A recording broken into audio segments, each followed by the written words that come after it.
नमस्कार दोस्तों, स्वागत है आपका एमके क्लासेस में। फाइनेंस अकाउंट असिस्टेंट और सब इंस्पेक्टर की जो पोस्टें निकाली गई हैं फाइनेंस डिपार्टमेंट के द्वारा जेके एसएसबी का एग्ज़ाम होगा। उसमें जो ये साइंस का हमारा टॉपिक है ये भी अच्छी खासी वेटेज रखते हैं और हम अभी इसमें पढ़ेंगे, इसके बारे में पढ़ेंगे आगे।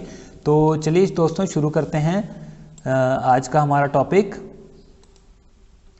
पहले तो हम यूनिट्स एंड मेजरमेंट के बारे में पढ़ेंगे और यूनिट्स एंड मेजरमेंट को हम कैसे देखते हैं, पहले उसके बारे में हमें फिजिक्स के बारे में पता होना चाहिए कि फ़िज़िक्स क्या चीज़ होती है। तो पहले हम फिज़िक्स से समझेंगे कि फ़िज़िक्स क्या चीज़ है। देखिए दोस्तों, फ़िज़िक्स क्या है।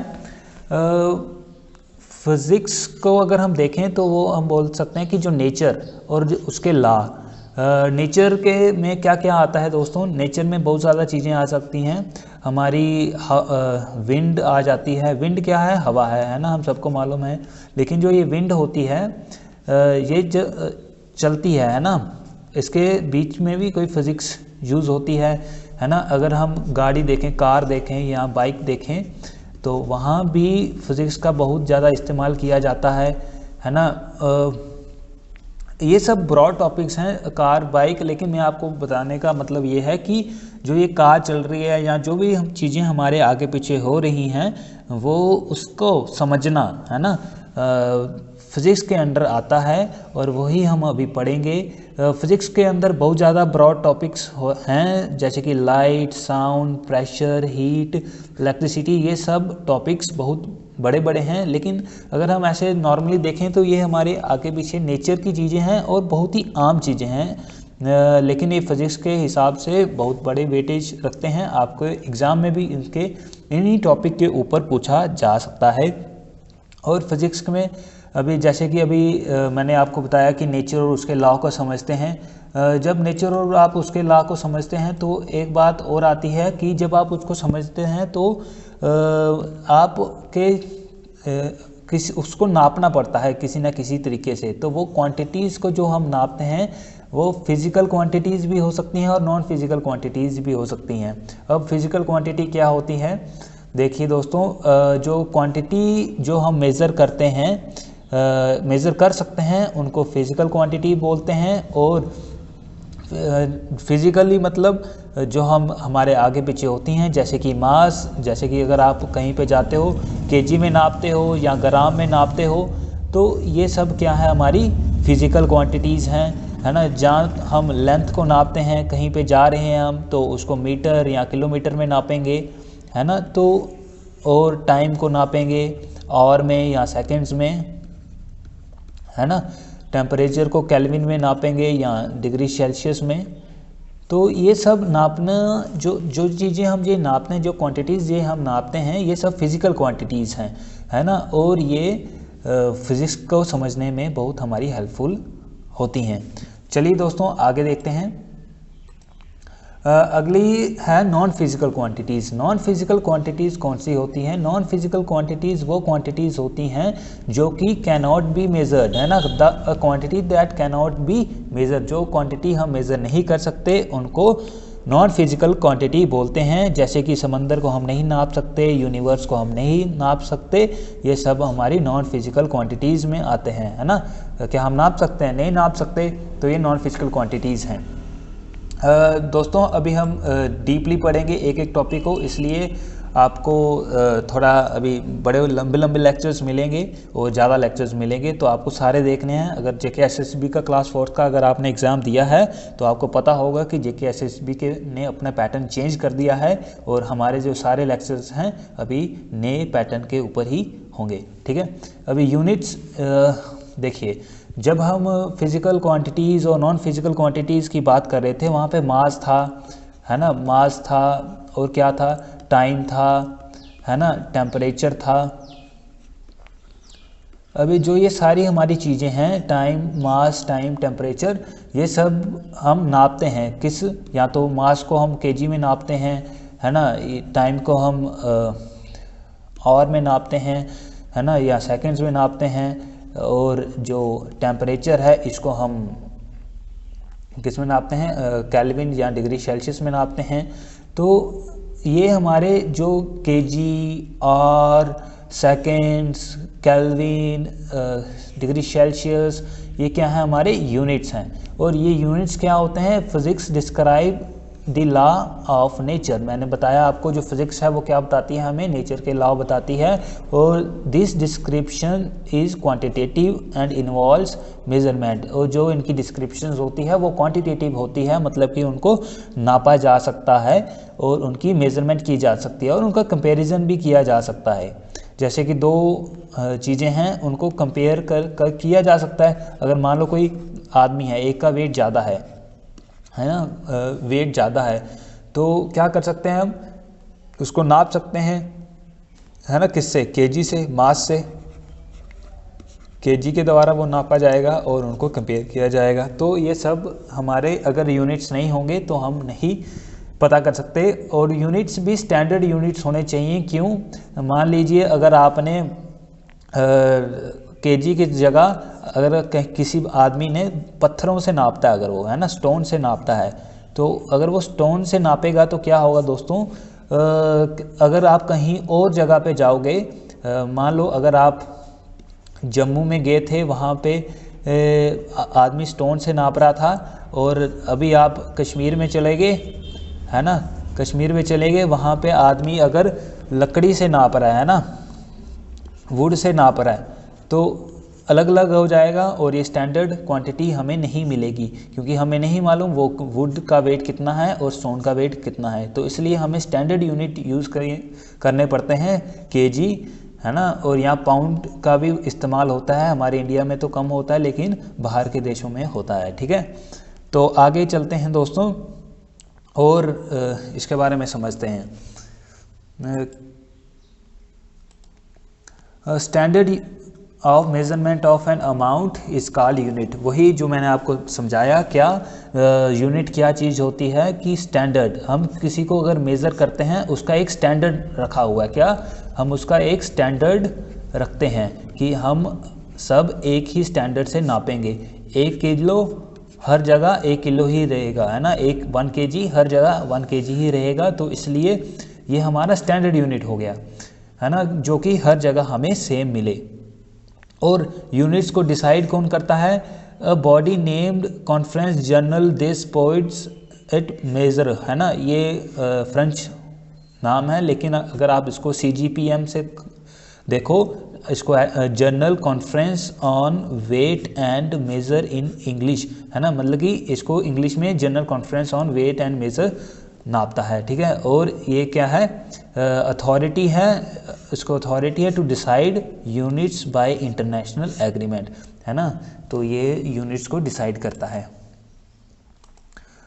फंडामेंटल क्वांटिटीज़ एंड और बेस क्वांटिटीज़। अब देखो, जब हम मेज़र कर रहे हैं, लेंथ को मेज़र कर रहे हैं, मास को मेज़र कर रहे हैं, टाइम को मेज़र कर रहे हैं, तो हमारी फंडामेंटल क्वांटिटीज़ उसमें यूज़ होती हैं, है ना। और फंडामेंटल क्वांटिटीज़ का मतलब ये हो गया कि ये इंडिपेंडेंट होती हैं, है ना, इंडिपेंडेंट होती हैं। अभी इंडिपेंडेंट का क्या मतलब हो गया, देखिए, अगर मास है आपका, है ना, kg, तो ये आपका kg ही रहेगा, है ना, ये इंडिपेंडेंट है, ये इसको आप और नहीं तोड़ सकते, है ना। अगर आपकी लेंथ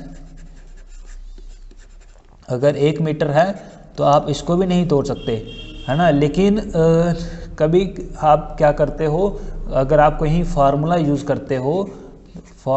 करते हो तो वहाँ पे भी यूनिट्स आते हैं, है ना।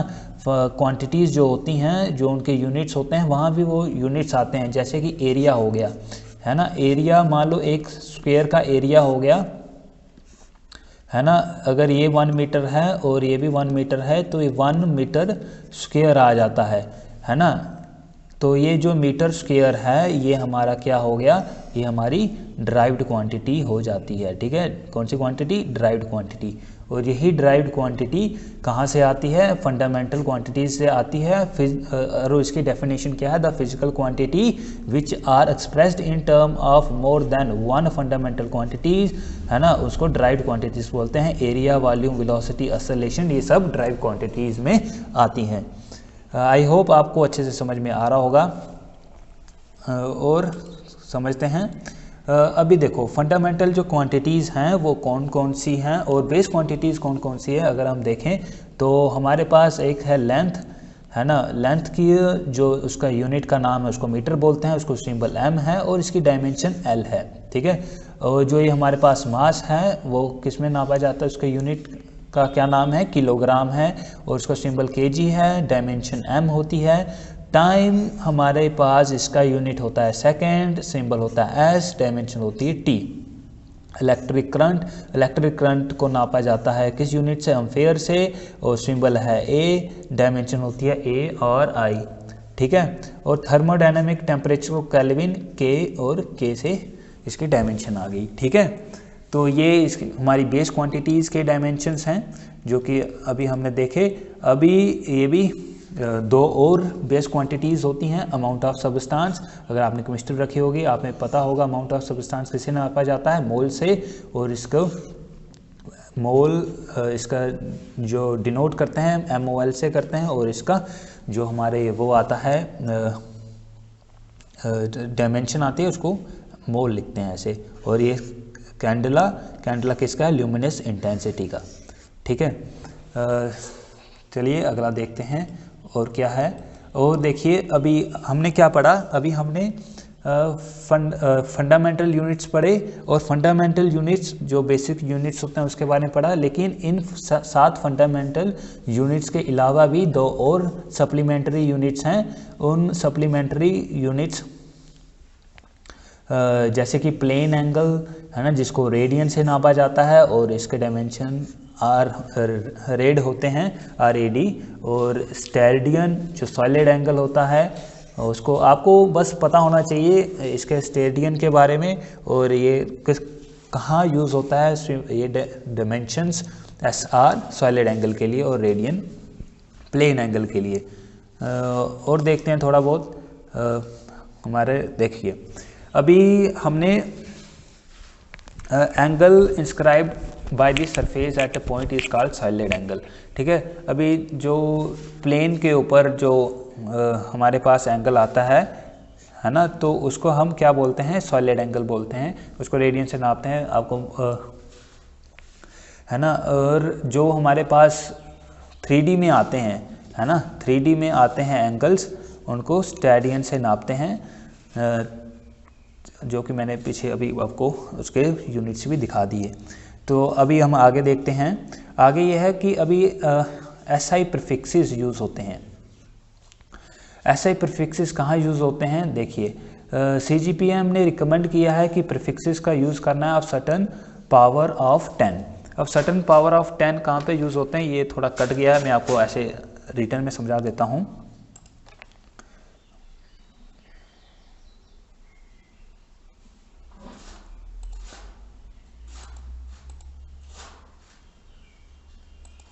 कोई नहीं, यहाँ पे ही समझा देता हूँ साइड पे। अच्छा, तो प्रीफिक्सेस क्या क्या यूज़ होते हैं आप देखिए। जैसे कि अगर पावर ऑफ 10 है, ठीक है, पावर ऑफ 10 अगर हमारे पास क्या है, अगर 18 है, ठीक है, तो उसको हम क्या बोलते हैं, उसका प्रीफिक्स क्या यूज़ करते हैं, हम उसका प्रीफिक्स यूज़ करते हैं एक्सा, ठीक है। और उसका सिंबल होता है E।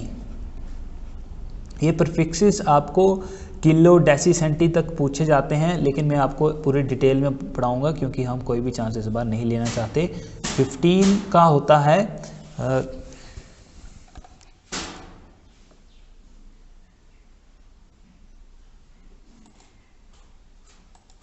हाँ मिल गई। अच्छा, मैं फिर से लिखता हूँ यहाँ पे, आप मेरे साथ लिख सकते हैं।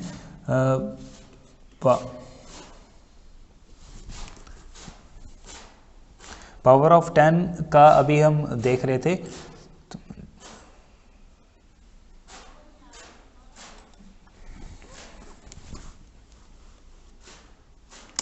चलो कोई बात नहीं, हम यहाँ पे ही कर लेते हैं। पावर 15 का आता है पेटा, जो कि यूज़ होता है कहाँ पे, उसका सिंबल होता है P। पावर ऑफ 10, ठीक है, 12 जिसका होता है क्या, टेरा, और ये यूज़ होता है क्या, एज ए, इसको सिंबल क्या आता है T। और 9 होता है गीगा, जिसको जी लिखते हैं, और 6 आता है मेगा,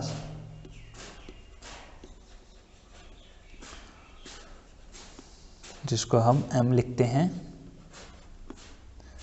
और 3 आता है किलो,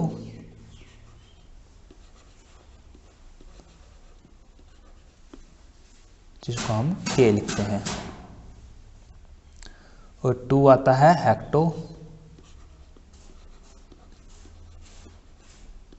जिसको हम एच लिखते हैं। 1 आता है डेका, जिसको हम डी ए लिखते हैं। चलिए मैं आपको इतना सा पहले समझा देता हूँ इसका क्या मतलब है। देखिए जब आप 10 इंटू मतलब अगर आप 10 लिखते हो उसका मतलब होता है डेका, ठीक है। अब 10 क्या, अगर आपने 10 मीटर लिखा उसका मतलब होगा 1 डेका मीटर, ठीक है। अगर आपने लिखा, क्या लिखा, 100 मीटर, तो उसका क्या मतलब हो जाएगा 1 हेक्टोमीटर। अगर आया 1000 मीटर तो उसका क्या बन जाएगा 1 किलो मीटर। अब समझ में आया ये कहाँ यूज़ होते हैं, यहाँ पे यूज़ होते हैं। आपको ये आप एक बार इसको रीड कर सकते हो, ये इम्पॉर्टेंट है। आपको मैं इसका पूरा चार्ट दे दूँगा PDF में, आप उसको रीड कर लेना, ठीक है। चलिए आगे देखते हैं और क्या हमारे पास टॉपिक हैं। देखिए अब जो हमारे सिस्टम ऑफ यूनिट्स, जो यूनिट्स हम नापते हैं उसको अलग अलग तरीके से नापते हैं। जो देखिए स्टार्टिंग से ही हम ऐसा नहीं है कि हम मीटर, केजी और सेकंड लेके हम नाप रहे थे, नहीं, है ना। अलग अलग टाइम पे अलग अलग हमारे स्टैंडर्ड यूनिट से। अब पहले जो सिस्टम ऑफ यूनिट आया था उसका नाम था CGS यूनिट। उसमें क्या था, लेंथ को हम सेंटीमीटर में नापते थे, मास को हम ग्राम्स में नापते थे, और टाइम को हम सेकंड्स में नापते थे। और फिर जब MKS यूनिट्स आए उसमें क्या था कि हम लेंथ को मीटर में नापते थे और मास को केजी में और टाइम को सेकंड में, और यही आज भी चल रहा है ना। ये प्रेजेंट में भी हर जगह यूज़ होता है, आपने देखा होगा, है ना। और FPS यूनिट भी यूज़ होता है, लेंथ जिसमें फुट में नापते थे, मास पाउंड में नापते हैं, और टाइम जिसमें सेकंड में नापते हैं। और इसमें जो 1 मीटर आपको मैं बता दूं 3.2 मीटर फुट के बराबर होता है, और 1 kg 2.2 पाउंड्स के बराबर होता है, ठीक है। अभी आपको इसको समझना इसलिए भी ज़रूरी है क्योंकि अगर आप कहीं जा रहे हो, है ना, वहाँ पे अगर जैसे कि इंडिया में तो MKS यूनिट्स यूज़ होते हैं, लेकिन FPS यूनिट अगर आप फ्रांस वगैरह जाओगे वहाँ पे FPS यूनिट यूज़ होते हैं। वहाँ पे लोग पाउंड्स में चीज़ें नापते हैं, ना कि केजी में, ठीक है।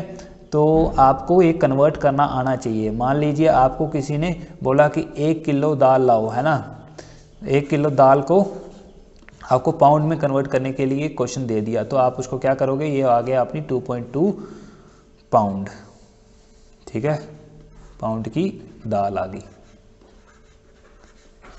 ठीक है। तो ऐसा होता है। ये सिस्टम ऑफ यूनिट्स आपको देखने हैं। ये सिस्टम ऑफ यूनिट्स आपको क्या देखना है, CGS यूनिट में क्या होता है कि जिसमें लेंथ सेंटीमीटर में नापी जाती है, मास ग्राम में नापा जाता है, टाइम को सेकंड में नापा जाता है।